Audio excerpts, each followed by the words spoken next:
નમસ્કાર, હું Rinku Prajapati public India ન્યૂઝમાં આપનું સ્વાગત કરું છું। શરૂઆત કરીએ આજના સમાચારની।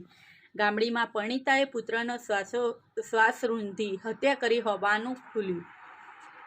આણંદ પાસેના ગામડી ગામની પરિણીતાએ ફાંસો ખાતા પહેલા 7 વર્ષીય પુત્રનો શ્વાસોચ્છ્વાસ રૂંધાવીને હત્યા કરી હોવાનું પીએમ રિપોર્ટમાં ખુલવા પામતા પોલીસે મૃતક પરિણીતા વિરુદ્ધ હત્યાનો ગુનો દાખલ કરી વધુ તપાસ હાથ ધરી છે।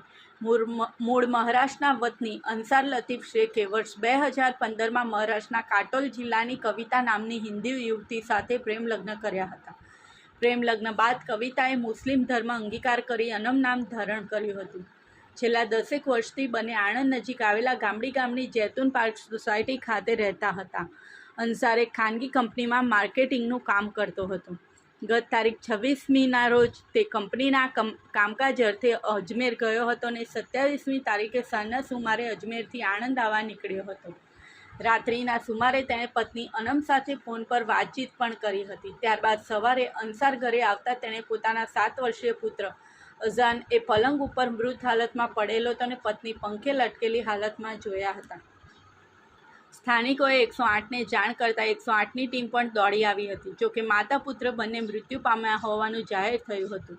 બનાવની જાણ થતાં આણંદ શહેર પોલીસ પણ ઘટના સ્થળે દોડી ગઈ હતી, જ્યાં ઘટના સ્થળેથી હિન્દીમાં લખાયેલ એક સુસાઇડ નોટ પણ મળી આવી હતી, જેમાં પારિવારિક અણબનાવના કારણે તેની આ પગલું ભરતી હોવાનો ઇશારો કરવામાં આવ્યો હતો।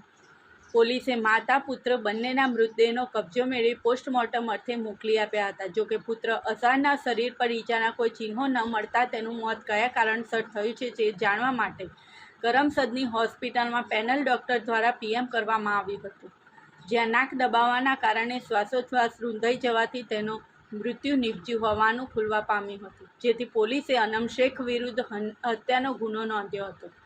બીજી તરફ કવિતા ઉર્ફે અનમના પિયર પક્ષના સભ્યોને આ અંગે જાણ કરવામાં આવતા તેઓ આણંદ ખાતે આવ્યા હતા, જ્યાં પોલીસે તેમની પૂછપરછ હાથ ધરી છે।